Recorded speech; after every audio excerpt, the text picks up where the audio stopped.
अभी तक मेरे चैनल को सब्सक्राइब नहीं किया तो इस रेड कलर के बटन को दबा के सब्सक्राइब कीजिए और इस घंटे को बजा दीजिए फ्री में लेटेस्ट टेक्नोलॉजी वीडियोस सबसे पहले। Hello friends, welcome to our YouTube channel competition math point.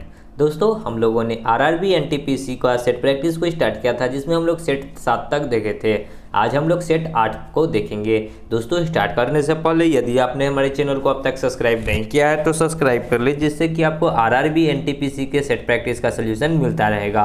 आप हमें ट्विटर और इंस्टाग्राम दोनों पे फॉलो कर सकते हैं। मैंने डिस्क्रिप्शन बॉक्स में लिंक दे रखा है, जहां से आप मुझे ट्विटर और इंस्टाग्राम पे फॉलो कर सकते हैं। साथ ही साथ आप इस बुक को प्ले स्टोर से भी डाउनलोड कर सकते हैं। मैंने उसका भी लिंक दे रखा है, जहां से आप इस बुक को प्ले स्टोर से डाउनलोड कर सकते हैं। तो चलिए देखते हैं प्रश्न क्या कहता है।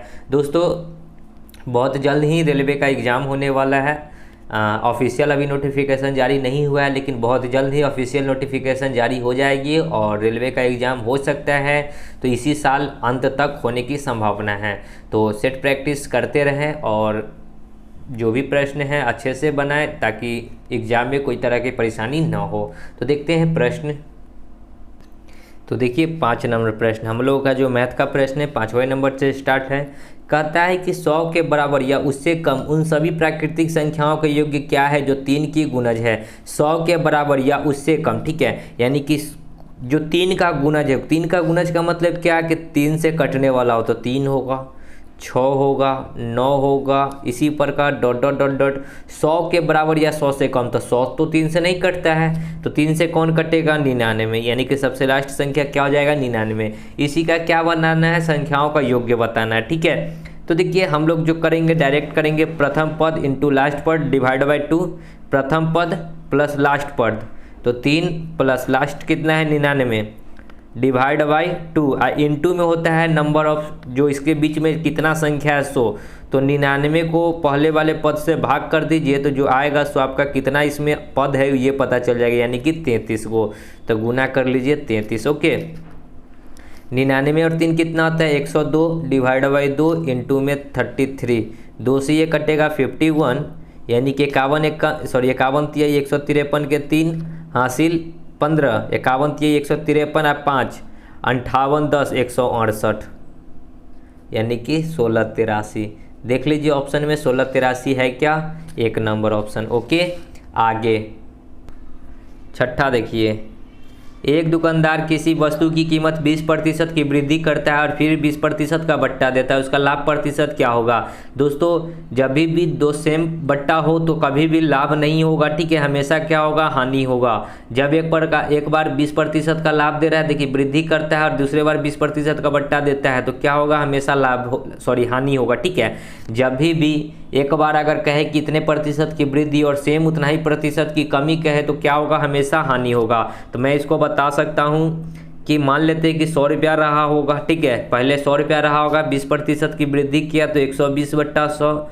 फिर कहता है कि 20% की कटौती किया तो 20% की कटौती, यानी 80/100। 2 0 से 2 0, 1 0 से 1 0, 1 0 से 1 0, 12 अठे कितना हो जाएगा? 96। हमने तो 100 रुपया लिया था, लेकिन हो कितना गया? 96 रुपया। कहीं ना कहीं 4% कहाँ गया? यानी कि घट गया। 4% का क्या हो जाएगा? लॉस। ऑप्शन नंबर 4, ठीक है। या फिर दूसरा कर सकते हैं कि 20% का लाभ फिर 20% की हानि, तो 20% का लाभ मतलब 20% की वृद्धि तो 20, और 20% की कमी तो माइनस में 20, यहाँ पे प्लस यहाँ पे माइनस, प्लस माइनस माइनस होता है 20 गुना 20/100। 1 0 से 1 0, 1 0 से 1 0, 20 प्लस में माइनस में कट गया, यानी कि 2 दूना कितना हो जाएगा? 4। यहाँ माइनस लगा हुआ है तो -4% का क्या हो जाएगा? Loss, okay. आगे देखिए 7, एक कक्षा में 2 अनुभाग है, अनुभाग ए में 30 विद्यार्थी, अनुभाग बी में 20% विद्यार्थी, ठीक है। कोई 2 गो भाग है, एगो ए है एगो बी है, एगो में 30 गो स्टूडेंट है, दूसरा में 20 गो स्टूडेंट है। कहता है कि गणित की परीक्षा में दोनों अनुभागों का मध्य अंक 40 था, यानी कि दोनों अंकों का मध्य 40 था, यानी कि इसको भी अगर मान के चलते कि 40 अंक मिला होगा, इसको भी 40 अंक मिला होगा। एवरेज है, औसत है, तो योग्य कितना जाएगा? 40 4 3 12 1200 अंक, इसको कितना जाएगा? 40 दूना 80 800 अंक। क्या कहता है? दोनों अनुभागों के प्राप्त अंकों का अंतर कितना है, तो अंतर बताना है, तो घटा दीजिए, 12 में से 800 जाएगा तो 400 बचेगा, यानी कि अंतर कितना है? 404 नंबर। आगे देखिए 15, एक थैले में 1 रुपया 50 पैसा 25 पैसे के सिक्कों का मूल्य वर्ग 55 रुपया है। मतलब कि 1 50 और 25 पैसे को जब मिलाकर तो उसमें कितना टोटल 55 रुपया है। ठीक है, सिक्के क्रमशः 1 2 3 के अनुपात में है। 50 पैसे के सिक्कों की संख्या बताना। देखिए 1 रुपया है, 50 पैसा है, 25 पैसा है। 1 रुपये के सिक्कों की संख्या का अनुपात कितना है? 1 है। 50 पैसे के सिक्कों का अनुपात 2 है और 25 पैसे का 3 है। यानी कि मतलब क्या है कि 1 रुपया का सिक्का एगो है तो क्या रुपया बनेगा? 1 रुपया बनेगा। 1 रुपया का सिक्का आपके 1 के रेशियो में तो 1 रुपया बनेगा। 50 पैसा का सिक्का आपके 2 गो है तो 1 रुपया बनेगा।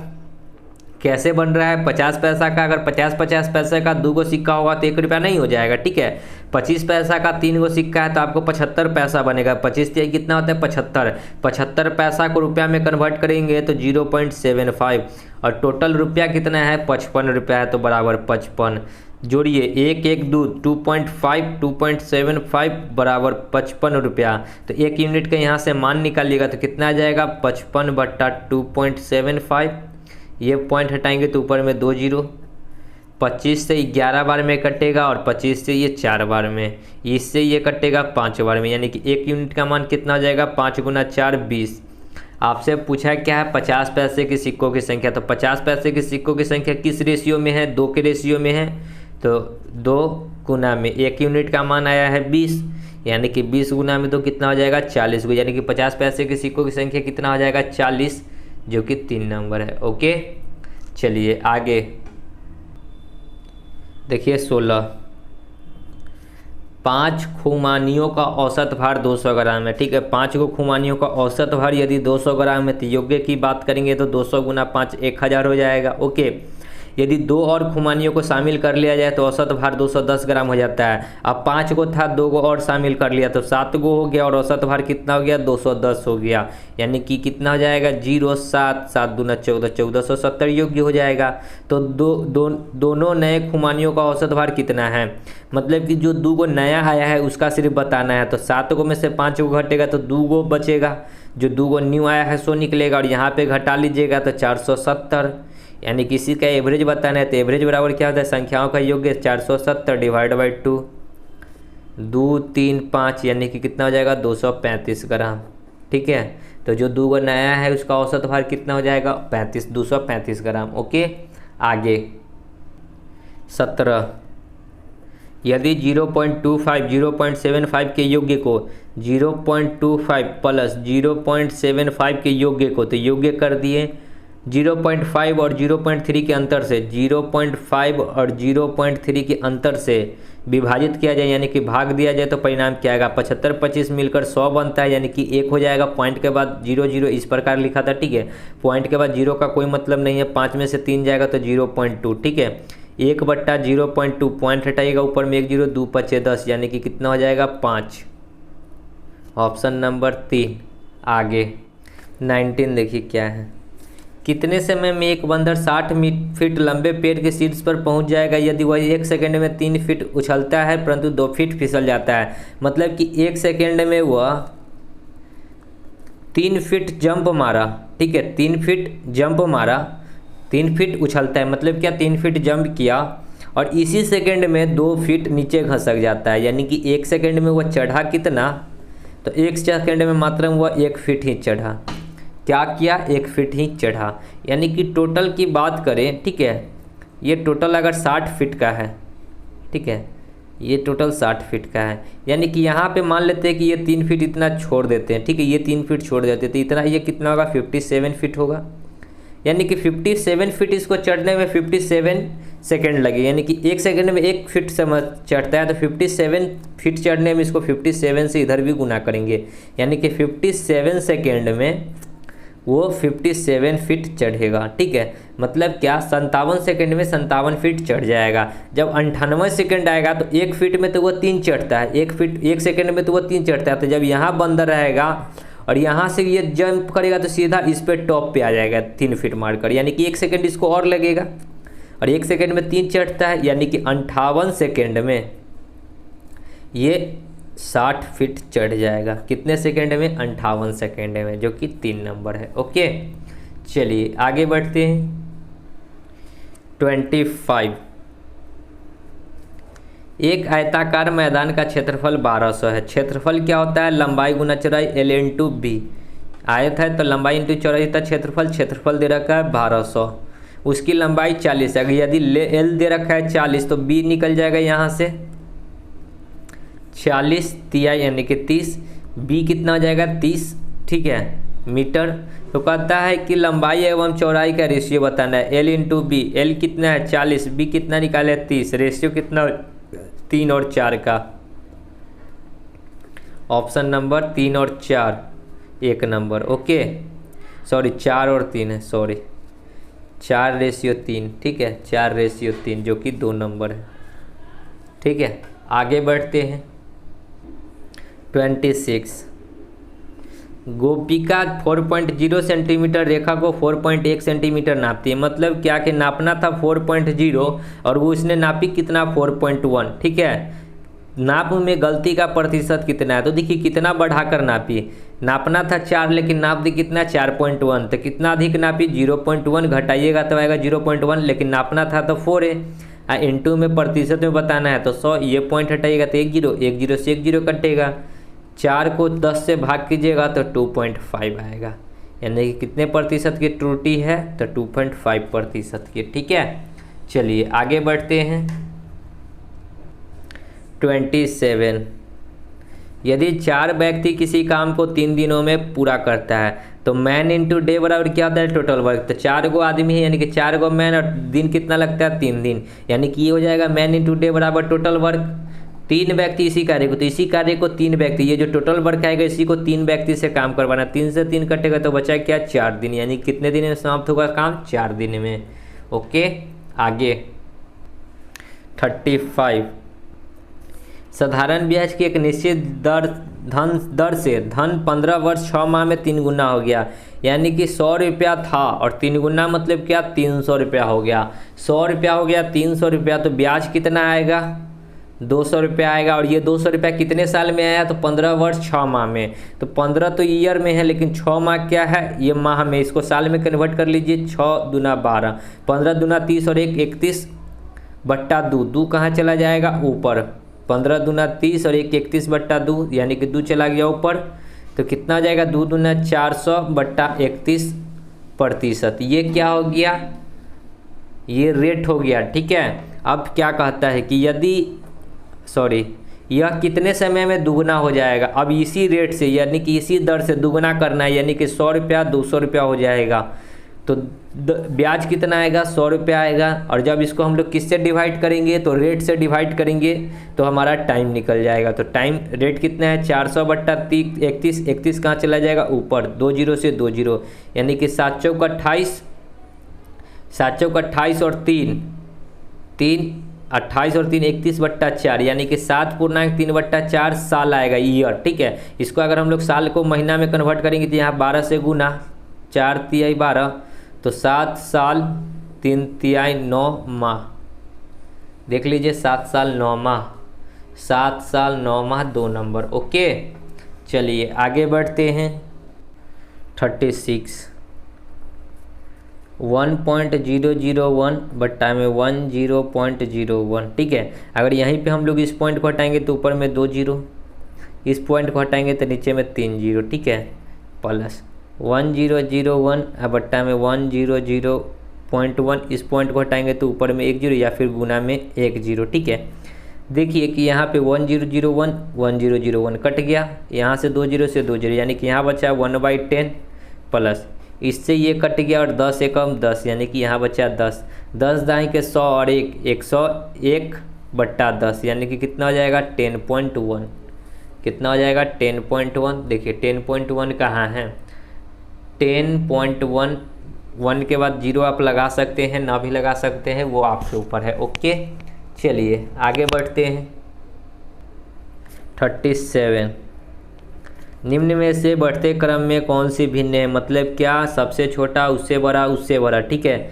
11 बट्टा 14, 16 बट्टा 19, 19 बट्टा 21, ठीक है।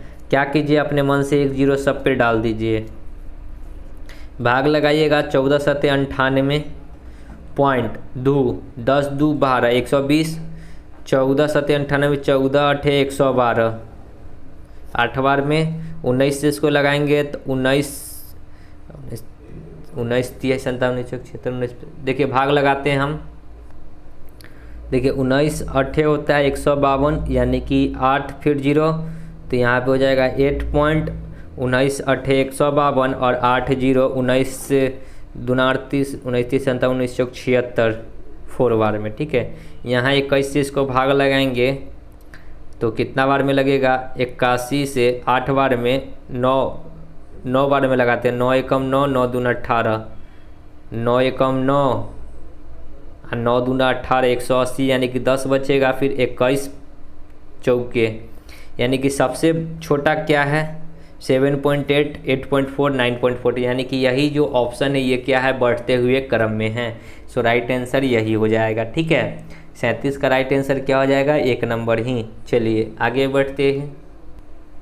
45, एक बर्तन में रखे शुद्ध दूध में 20% दूध निकालकर इतना ही पानी मिला दिया जाता है। यह प्रक्रिया बार बार करने के बाद मिश्रण में दूध की सांद्रता कितनी रह जाएगी, ये बतानी है। तो देखिए पहले दूध कितना था ये नहीं पता है, तो मान लेते हैं कि पहले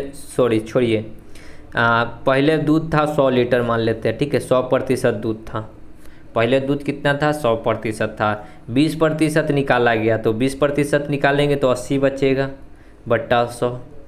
फिर इसने उतना ही पानी डाल दिया गया। ठीक है, फिर उसमें से 20% निकाला गया और ये कितनी बार दोहराया गया प्रक्रिया, 3 बार, तो 3 बार लिख लीजिए। 80 बट्टा 100, 80 बट्टा 100, 2 0 से 2 0, 2 0 से 2 0, यहाँ 1 0 से 1 0, 8 गुना 8 गुना 8 512। ठीक है, 1 पॉइंट मतलब कि 51.2, माने थे 100 हो गया 51.2, यानी कि कितना घट गया, तो घटा कितना, या फिर हमसे डायरेक्ट पूछा है, सिर्फ यही पूछा है कि दूध की सांद्रता, तो दूध कितना हो जाएगा, 51.2 हो जाएगा। ठीक है, अगर हमको पानी की पूछता तो 100 में से 51.2 घटा लेते। ठीक है, सो राइट आंसर 3 नंबर। समझ गए। चलिए आगे देखिए। 46, एक अर्धगोला तथा एक शंकु का आधार बराबर है, यदि उनकी ऊंचाइयाँ भी बराबर है तो इनके वक्र पृष्ठ क्षेत्रफल का अनुपात क्या होगा। ठीक है, क्या है, शंकु है और पहले अर्धगोला है तब शंकु है। ठीक है, अर्धगोला है और तब शंकु है, और इसी का क्या बताना है, वक्र पृष्ठ क्षेत्रफल का। ठीक है, तो अर्धगोला का वक्र पृष्ठ क्षेत्रफल क्या होता है, पाई 2 पाई r स्क्वायर रेशियो। शंकु का क्या होता है, पाई RL। ठीक है, क्या कहा कि दोनों की ऊंचाइयाँ भी बराबर है और आधार भी बराबर है, एक अर्धगोला और एक शंकु। मतलब क्या कि देखिए पहले प्रश्न समझिए। ठीक है, ये अर्धगोला है और इसमें एक शंकु है इस प्रकार का। ठीक है, ये जो आधार है, ठीक है, ये जो आधार है ये दोनों का बराबर है। ओके, यानी कि आधार दोनों का बराबर है लेकिन त्रिज्या तो अलग अलग होगा। ठीक है, इसके लिए ये तो हाइट होता है। ठीक है, शंकु के लिए हाइट होगा लेकिन ये वृत्त के लिए क्या होगा, त्रिज्या हो जाएगा। ये क्या होगा, शंकु के लिए ये हाइट होगा लेकिन वृत्त के लिए क्या हो जाएगा, त्रिज्या हो जाएगा। ओके, अब देखिए पाई तो पाई कट जाएगा, पाई तो पाई कटेगा ना, क्योंकि दोनों में कॉमन है। अब यहाँ से यहाँ तक का भी त्रिज्या, ये त्रिज्या ही होगा। ठीक है, ये जो होगा त्रिज्या ही होगा। ओके, और ये इसका तिर्यक ऊंचाई तो हमको नहीं पता है L। ठीक है, तो L की बात चर्चा बाद में करेंगे, लेकिन L जो होगा ये होता है L। ठीक है, तो ये यदि R है, ये भी R है। ठीक है, ये R, ये भी R, तो ये कितना हो जाएगा, पाइथागोरस पर में लगाइएगा तो √2R हो जाएगा। ये क्या हो जाएगा, √2R, ये √2R, ये निकालिएगा पाइथागोरस पर में से तो √2R निकलेगा। कैसे निकलेगा, तो देखिए कर्ण स्क्वायर बराबर होता है आधार का स्क्वायर। आधार कितना है, R स्क्वायर प्लस फिर ये लंब यानी कि R स्क्वायर, और ये स्क्वायर हटाएंगे तो इधर रूट हो जाएगा, R2R स्क्वायर हो जाएगा, यानी कि रूट और स्क्वायर हटेगा तो √2R बचेगा। ठीक है, सॉरी R बाहर निकलेगा और √2 अंदर रहेगा। ठीक है, यही बचेगा। हमने यहाँ पे डायरेक्ट लिख दिया √2R। ठीक है, तो ये किसका निकला, ये L निकल गया, तो ये 2R स्क्वायर इंटू में R तो R इंटू में L के जगह पे क्या लिख सकते हैं, √2R। देखिए ये आर से ये आर, ये से ये कट जाए, सॉरी 2 आर से 2 आर कटेगा तो 2/√2 बचेगा। ठीक है, 2/√2 बचेगा। देख लीजिए ऑप्शन में 2/√2 है क्या, तो 2/√2 नहीं है, तो रेशनलाइज कीजिए, √2 से इधर भी गुना कीजिए, √2 से इधर भी गुना कीजिए। ठीक है, इधर हो जाएगा 2√2 और इधर कितना हो जाएगा √2 2 से 2 कट जाएगा, यानी कि √2/1। अब देखिए कि √2/1 है क्या, जी हाँ 3 नंबर ऑप्शन। ठीक है, तो कभी कभी रेशनलाइज भी करके पूछ बैठता है। चलिए आगे बढ़ते हैं। 47 कहता है कि एक शहर में पुरुष, स्त्री व बच्चों की संख्या 4, 5, 11 के अनुपात में है। पुरुष, स्त्री और बच्चा, ठीक है, कितने के अनुपात में है, 4/5/11। बोलता है कि यदि बच्चों की संख्या 176 है, बच्चा क्या यूनिट है, 11 यूनिट, और 11 यूनिट का मान दे रखा है 176, तो पुरुष व स्त्रियों की संख्या कितनी होगी, तो पुरुष और स्त्री जोड़ कर देखिए 5, 4, 9 यूनिट है, 9 यूनिट का मान निकाल दीजिए x। 176 गुना 9 बट्टा 11, 11 एकम 11, 6 6 11 6 66, 16 नमा कितना होता है 144, यानी कि 50 और ये मिलाकर हो जाएगा 144। ठीक है, अब देखिए आपसे अलग अलग पूछा था। ठीक है, तो यहाँ से हम लोगों को ये नहीं करना था इतना। ठीक है, ये थोड़ा सा हमसे एक साथ निकाल दिए हैं। यहाँ पे 1 यूनिट का मान निकाल लीजिए। ठीक है, डायरेक्ट 1 यूनिट का मान, इसको काटिएगा, 11 एकम 11, 6 6 11 6 66, 1 यूनिट का मान 16, तो 4 यूनिट का मान 16 चौका 64 और 5 यूनिट का मान 16 पचे 80, यानी कि 64 और 80, 64 80 3 नंबर। ओके, आगे 49 प्रश्न है कि 4 बक्सों का वजन 90, 30, 20 और 50 किलोग्राम है। निम्नलिखित में से बक्सों के किस भी संयोजन से कुल वजन किलोग्राम में कौन सा नहीं हो सकता है। एक संयोजन में एक बक्से का ही प्रयोग किया जाना है। ठीक है, अगर हम लोग इसको जोड़ते हैं, ठीक है, 9 3 12 2 15, 15 5 20, 200, यानी कि कितना हो जाता है 200। ओके, देखिए प्रश्न क्या कहता है कि 200। अब पहला का ऑप्शन देखिए कि 190 है, तो 190 अगर हम लोग 4 गो बक्सा से पूरा सकते हैं, तो देखिए पलक्का में अगर 90 लिखते हैं, 50 30 20, 50 50 100 और 190, यानी कि 50 + 30 + 20 + 50, यानी कि सबको जोड़ने पे 190 हमारा आ रहा है। ठीक है, यानी कि इसको 190 से 190 कट जाएगा, तो ये हो सकता है। दूसरा नंबर ऑप्शन देखिए क्या है, 170। 170 बनाइए, 90 और फिर 50, 9 5 14 और 30, यानी कि 9 5 14 3 17, 170 हो जाएगा जोड़ने पे, तो ये भी हो सकता है। तीसरा देखिए 100, यानी कि 100 पुराइए, तो कितना हो जाएगा, 90 को छोड़ दीजिए तो 30 + 20 + 50 100 बन जाएगा। 50 20 70 30 90, सॉरी 50 20 70 और 30 100। चौथा ऑप्शन 150। 150 लिखने के लिए आप कितना लिखिएगा, 9 3 12, 120 हो जाएगा। 120 में हमको 30 लाना है, लेकिन यहाँ 20 है, 120 में 20 जोड़ेंगे तो 140 से होगा। अगर 50 जोड़ेंगे तो कहीं ज़्यादा हो जाएगा, यानी कि ऑप्शन नंबर क्या हो जाएगा 4, जिससे नहीं बनाया जा सकता है। ठीक है, इसको आप तोड़कर नहीं लिख सकते। इस चारों को वजन को इस प्रकार लिखिए कि 150 पुर्जा नहीं हो सकता है। ठीक है, चलिए आगे बढ़ते हैं। देखिए 55, 3 sin x + 5 cos x = 5, 3 cos x - 5 sin x square का मान बताना है कि क्या होगा। हम लोग ऊपर वाले को क्या करते हैं, स्क्वायरिंग बोथ साइड। 3 तो 3 का स्क्वायर हो जाएगा 9 sin स्क्वायर x + 5 का स्क्वायर 25 cos स्क्वायर x, अब प्लस होता है 2ab, तो 15 5 3 15 दूना 30 sin x × cos x, ठीक है, बराबर 5 का स्क्वायर 25। स्क्वायरिंग बोथ साइड पे तोड़े हैं। यहाँ पे आपको स्क्वायर दे रखा है तो इसको तोड़ लीजिए। 3 का स्क्वायर 9 साइन कॉस है तो cos स्क्वायर x + 5 का स्क्वायर 25 sin स्क्वायर x। अब माइनस होगा, यहाँ पे माइनस का फॉर्मूला है तो यहाँ माइनस 30 तो रहेगा ही रहेगा, क्योंकि 5 3 15 दूना 30 sin x × cos x बराबर x मान लेते हैं। ठीक है, हमको यही x का मान निकालना है। यहाँ देखिए 30 sin x और cos x, 30 sin x एवं cos x, प्लस माइनस में कट जाएगा।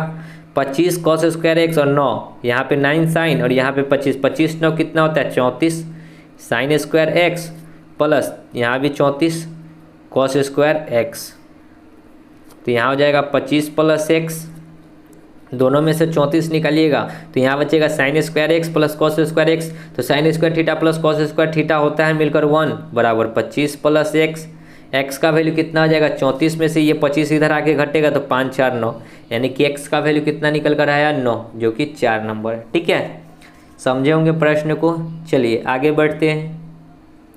56, किसी पाई चार्ट में 5 खंड है। 4 खंड क्रमशः 30, 60, 75 और 180 कोण है बनाते हैं। यदि सबसे बड़ा खंड 3600 दर्शाता हो तो सबसे छोटा खंड कितना होगा। तो पहले एक पाई चार्ट बना लीजिए, आपको दिया नहीं हुआ है। ठीक है, एक खंड आपको 180 का है तो 180 डिग्री का ये जस्ट इस प्रकार हो जाएगा। ये टोटल, ये जो नीचे वाला मान लीजिए या फिर ऊपर वाला, तो हम नीचे वाला मान लेते हैं। ये टोटल कितना का हो जाएगा 180 का हो जाएगा। उसके बाद 30 डिग्री, तो ये 30 डिग्री हो जाएगा। उसके बाद 60 डिग्री, तो ये हो जाएगा इतना 60 डिग्री का, ये 60 डिग्री, ये 30 डिग्री। उसके बाद 75 डिग्री, देखिए ये थोड़ा सा मेरा गलत बन रहा है। ठीक है, मान लेते हैं कि ये 75 डिग्री का हो जाएगा।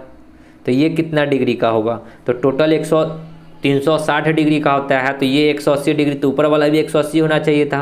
6 3 9, एक 90 हो गया। यहाँ 75 है तो 75 को भी 90 करना होगा, तो ये 15 डिग्री का हो जाएगा। ठीक है, यानी कि देखिए 75 5 80 10 90, 9 6 15 3 18, यानी कि टोटल हो गया 360 डिग्री का। यानी कि टोटल को आप जोड़िएगा तो 360 डिग्री पुर जाएगा, क्योंकि वृत्त है तो वृत्त 360 डिग्री का होता है। ओके, यदि सबसे बड़ा खंड 3600 है तो सबसे बड़ा खंड क्या दिख रहा है 180 डिग्री। 180 डिग्री का मान दे रखा है 3600। तो सबसे छोटा खंड कितना है, तो सबसे छोटा खंड तो ये 15 डिग्री का है। 15 डिग्री बराबर एक्स, क्रॉस गुना करके एक्स निकाल लीजिए। तो 3600 गुना में 15 बट्टा में 180, 1 0 से 1 0, 18 दूना 36 यानी कि 20, तो 15 दूना 30 पर 1 0। ठीक है, यानी कि 300 का एक नंबर। ठीक है, आगे 57, x to the power m पे पावर n बराबर x to the power m और इस पे होल पे पावर n है। ठीक है, अब देखिए कि एक चीज़ बताते हैं। यहाँ पे देखिए ये ब्रैकेट लग गया हुआ है ना, तो इसको आपस में गुना होता है। ठीक है, ये जब ब्रैकेट लग जाता है तो इसको आपस में क्या होता है गुना होता है, यानी कि mn हो जाएगा। लेकिन यहाँ पे ब्रैकेट नहीं लगा हुआ, इसका मतलब है कि m पे पावर n है। ठीक है, लेकिन बेस दोनों में सेम है, तो बेस सेम है तो पावर क्या होगा बराबर होगा। तो m to the power n बराबर m पे पावर n इस प्रकार रहेगा। ठीक है, देखिए n का वैल्यू कितना दे रखा है 3, तो m पे पावर 3 बराबर यहाँ पे क्या हो जाएगा, यहाँ पे 3 डालेंगे तो 3 को गुना हो जाएगा तो 3m हो जाएगा। ओके, यानी कि इसको इस प्रकार भी लिख सकते हैं m गुना m बराबर 3m, एक m से एक m, तो m स्क्वायर बराबर 3। तो रूट निकालेंगे m बराबर √3 हो जाएगा। तो m का वैल्यू कितना हो गया √3, m का वैल्यू क्या होगा √3। ओके, चलिए आगे 65, राम और श्याम की आयु 3 और 4 के अनुपात में है। यदि राम की आयु श्याम की आयु से 6 वर्ष कम हो तो 6 वर्ष बाद उन दोनों की आयु का अनुपात क्या होगा। ठीक है, 3 और 4 के अनुपात में है। कहता है कि राम की आयु श्याम की आयु से 6 वर्ष कम है, तो रेशियो में देखिए कितना वर्ष कम है 1 वर्ष कम है, और 1 यूनिट का मान दे रखा है 6 वर्ष। ठीक है, यानी कि वर्तमान में ये 18 वर्ष का है और ये कितना का हो जाएगा 1 यूनिट का मान 6, तो 4 यूनिट का मान 6 चौका 24। 6 वर्ष बाद, तो 6 वर्ष बाद की बात का है, तो 6 वर्ष दोनों में जोड़ दीजिए तो 18 6 24, और ये कितना हो जाएगा 24 6 30, 6 चौका 6 25, यानी कि रेशियो कितना हो जाएगा 5 4 5 का, 4 5 4 नंबर। ठीक है, आगे 66, प्रश्न है कि x - 1 किसी बहुपद का एक गुणनखंड है तो ये 0 होगा। x बराबर हो गया 1, तो इस इक्वेशन में जो दे रखा है a x पे पावर 3, यानी कि 1 पे पावर 3 तो 1 रहेगा प्लस b 1 पे पावर 1 रहेगा। 36 को x से, तो 36 x का वैल्यू 1, तो 36 से प्लस 22 = 0। तो a प्लस b बराबर कितना हो जाएगा, 36 में से 22 घटेगा तो माइनस में कितना बचेगा 8 6 14, 14 इधर आएगा तो प्लस का 14। ठीक है, अब देखिए कि यहाँ पे एक और इक्वेशन दे रखा है आपको 2 टू दी पावर b बराबर 64 पे पावर a। अब देखिए कि 64 को हम लोग अगर तोड़ते हैं 2 के टर्म में तो कितना लिखेंगे 2 32, फिर 2 से 16, 2 से 8, 2 से 4, 2 से 2, 1 2 3 4 5 6, यानी कि इसको लिख सकते हैं 2 टू दी पावर b, और 2 टू दी पावर 6 वो है 1 2 3 4 5 6 6a। बेस सेम है तो पावर भी बराबर होगा, तो b बराबर 6a ठीक है, यानी कि बी का वैल्यू हो जाएगा जो 6 हो जाएगा, ए का वैल्यू हो जाएगा 1, और बांटना कितना है टोटल 14 को, ठीक है, बांटना कितना है 14 को, ए और बी कितना है 14, 6 1 7, 7 दूना 14, 1 यूनिट का मान 2, तो 6 यूनिट का मान 12 और 1 यूनिट का मान 2, और इस दोनों का गुना बताना है तो गुना कर दीजिए, 12 गुना 2 कितना हो जाएगा 24, देख लीजिए 24 2 नंबर। ओके, समझ गए प्रश्न को, कुछ था नहीं प्रश्न में खास। चलिए आगे 67, एक वृत्त में दो जीवाएं ए बी तथा सी डी एक दूसरे को बाह्य बिंदु पी पर प्रतिच्छेदित करती है, ठीक है, एक और दूसरा किस प्रकार हो जाएगा, बाह्य बिंदु से प्रतिच्छेदित करती है, ठीक है, और इसको बाह्य बिंदु एक बना लीजिए यहाँ पे P, ठीक है, दो को प्रतिच्छेदित कर रही है, ठीक है। कहता है क्या कि इसको अगर मान लेते P तो ये A हो जाएगा, ये B हो जाएगा, ठीक है, ए बी कितना दे रखा है 5 दे रखा है, ठीक है, ए बी 5, लेकिन पहले प्रश्न का पढ़ते हैं। एक बिंदु पे दो जीवाएं ए बी तथा सी डी एक दूसरे को बाह्य बिंदु ए बी, ए और बी, यहाँ पे हो जाएगा सी और डी, ठीक है, ये सी और डी, यहाँ से यहाँ तक का ये ए और ये बी, ठीक है, दो को जीवा हो गया सी और डी, बाह्य बिंदु P, इस P से क्या करता है प्रतिच्छेदित करता है, ए बी 5 है, ये ए बी 5 है, ठीक है, फिर क्या करता है पी बी, P से लेकर B तक ये कितना दे रखा है 3, P से D तक ये P और D कितना दे रखा है 4, तो ये सी डी जीवा आपसे पूछा है कि कितना होगा। तो दोस्तों इसका एक सूत्र होता है बहुत ही आसान सा, देखिए P A into P B, P A into P B बराबर P C into P T, क्या होता है P C into P D. Okay, चलिए अब देखिए कि क्या है पी ए नहीं पता है, लेकिन P से लेकर A तक का अगर टोटल देखा जाए तो पी ए कितना हो जाएगा 5 और 3 8, ठीक है, P से लेकर A तक का टोटल 8 हो जाएगा, यहाँ से यहाँ तक का 5 और यहाँ से यहाँ तक का 3, तो टोटल 8। P से लेकर B पे तक का 3 है, P और C, PC नहीं पता है, लेकिन PC को हम लोग लिख सकते हैं ना PD, P से लेकर D तक और D से लेकर C तक, यानी कि DC, ठीक है, और इनटू में कितना हो जाएगा PD 4, ठीक है, 4 दूना 8, यानी कि 3 दूना 6 बराबर PD हमको निकालना है, क्योंकि PD नहीं पता है, हमसे पूछा क्या है, हमसे पूछा है PD नहीं, हमसे CD पूछा है CD, तो PD का वैल्यू तो 4 है, तो यहाँ 4 प्लस CD, तो CD निकालेंगे तो 6 में से 4 घटेगा तो 2 बचेगा, यानी कि CD का वैल्यू कितना हो जाएगा 2, ऑप्शन नंबर 1। तो ये सब वृत्त का ये सब कॉन्सेप्ट है, ठीक है। यदि आपने वृत्त का कॉन्सेप्ट नहीं पता है तो मैंने RS अग्रवाल बुक का जब वृत्त स्टार्ट किया था तो लगभग कॉन्सेप्ट बताया था, आप देख सकते हैं जाकर। ओके, आगे 73, निम्नलिखित दंड आरेख में 4 देश ABCD की जन्म दर प्रति 1000 कुछ वर्षों के लिए दर्शाई गई है।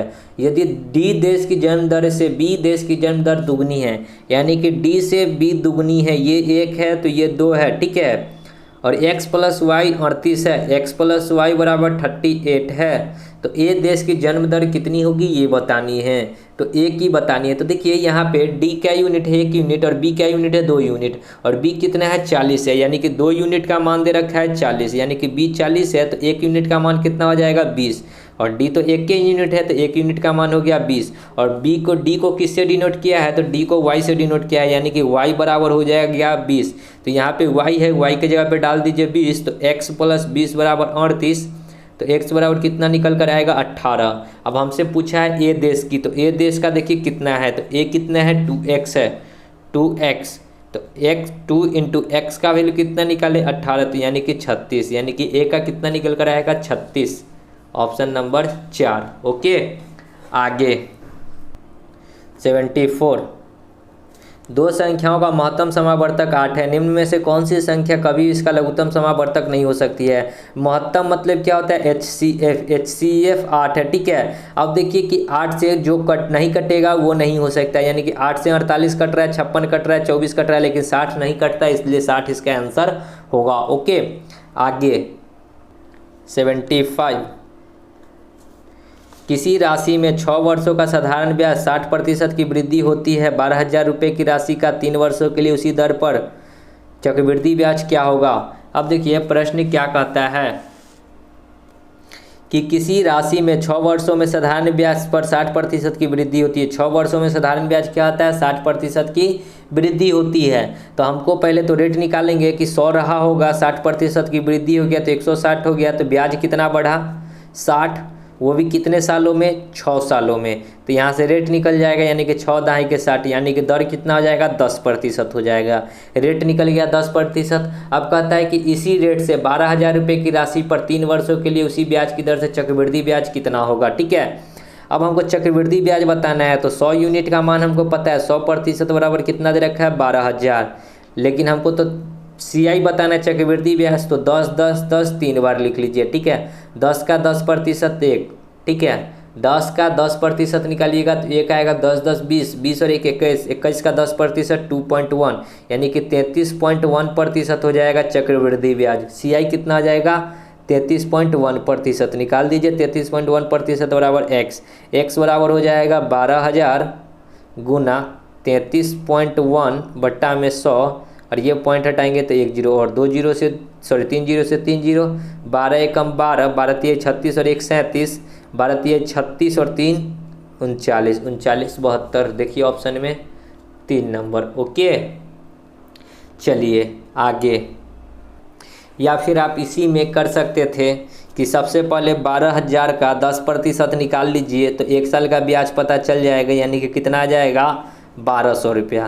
तो 1 साल का ब्याज 1200, दूसरे साल भी ब्याज 1200, तीसरे साल भी ब्याज 1200। अब ब्याज चक्रवृद्धि ब्याज में क्या होता है? ब्याज के ऊपर ब्याज लगता है, तो 1200 का फिर 10% निकालिएगा तो आएगा 120।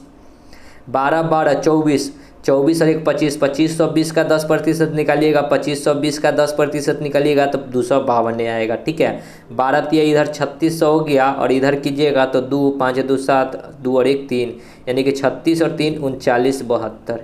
तो ऐसे भी कीजिएगा तो 39 72, ऐसे भी कीजिएगा तो 39 72। ओके, आगे 76। एक व्यक्ति 32 किलोमीटर धारा की दिशा में मतलब क्या? धारा की दिशा में 32 किलोमीटर, यानी कि x + y, और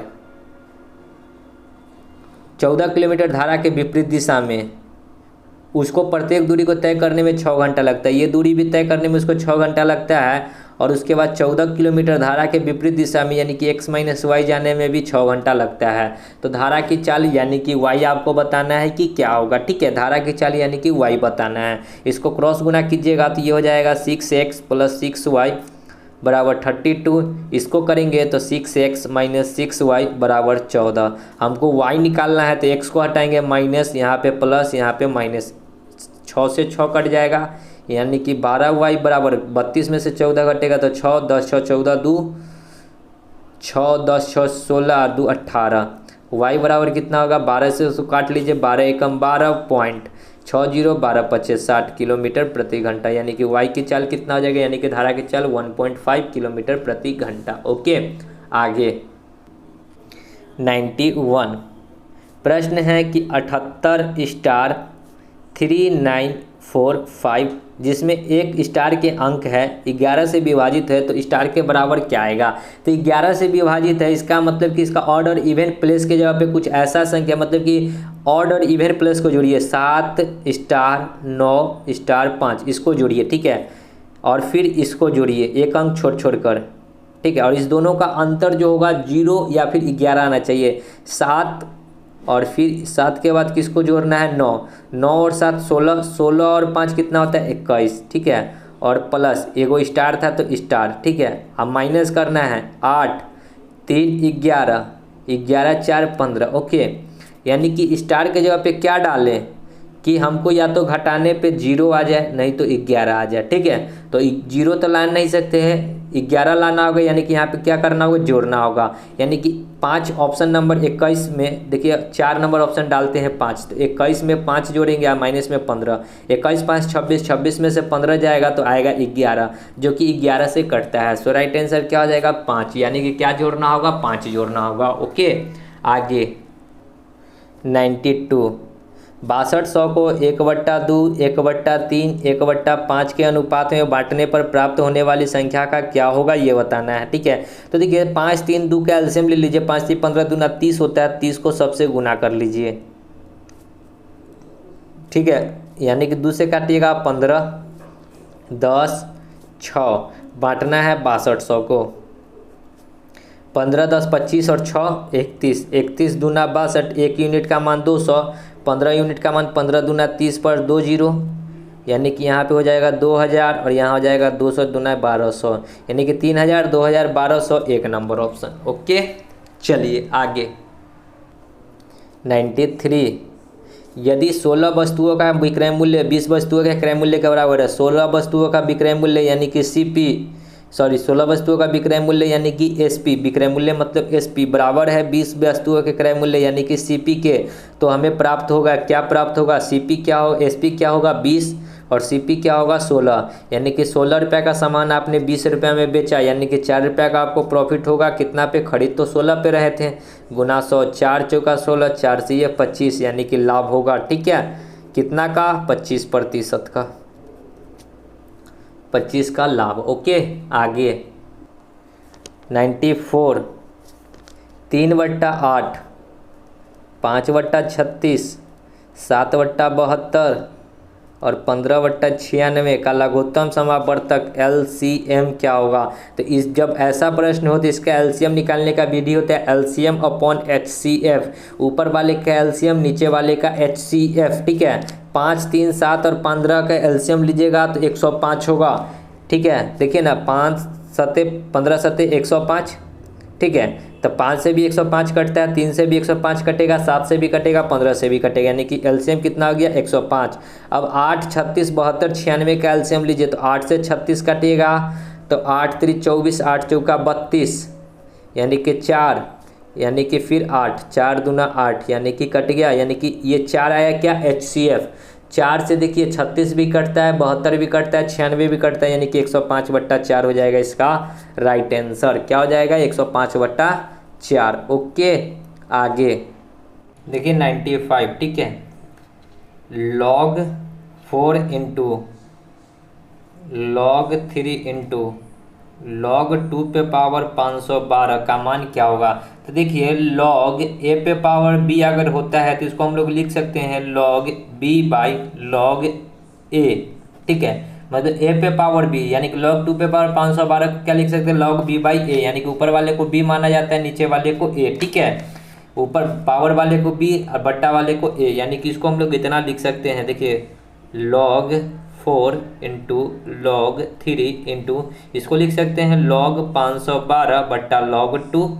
ठीक है, अब देखिए इतना को अभी हम लोग छोड़कर चलते हैं, इसको अगर हम लोग लिख सकते हैं log 2 to the power 9, 2 to the power 9 मतलब कितना होता है 512 बट्टा log 2। इसको फिर लिख सकते हैं, ये 9 आगे आकर गुना हो जाता है तो 9 log 2 बाई log 2, log 2 से log 2 कट जाएगा तो बचा क्या, 9 को इससे गुना हो जाएगा। ठीक है, फिर इसको करेंगे log 4 इंटू log 3 पे पावर 9। ठीक है, अब इसको भी फिर a बाई बी के तौर पे तोड़ेंगे तो देखिए log 4 इंटू log 3 नहीं log 9 बट्टा में log 3। अब देखिए इसको log 9 को लिख सकते हैं 3 पे पावर 3, 3 का स्क्वायर भले, सॉरी 3 का स्क्वायर यानी कि 2 log 3 हो जाएगा। 3 का स्क्वायर मतलब 9, तो 2 पहले आ जाएगा log 3 बाई log 3, log 3 से log 3 यानी कि 2 बचा फिर, तो log 4 पे पावर 2, तो इसको भी फिर लिखेंगे log 2 बाई log 4, log से log यानी कि 2/4, 2/4 मतलब क्या 1/2। ठीक है, सो राइट आंसर क्या हो जाएगा 1/2, 3 नंबर। तो देख लीजिएगा। ओके, आगे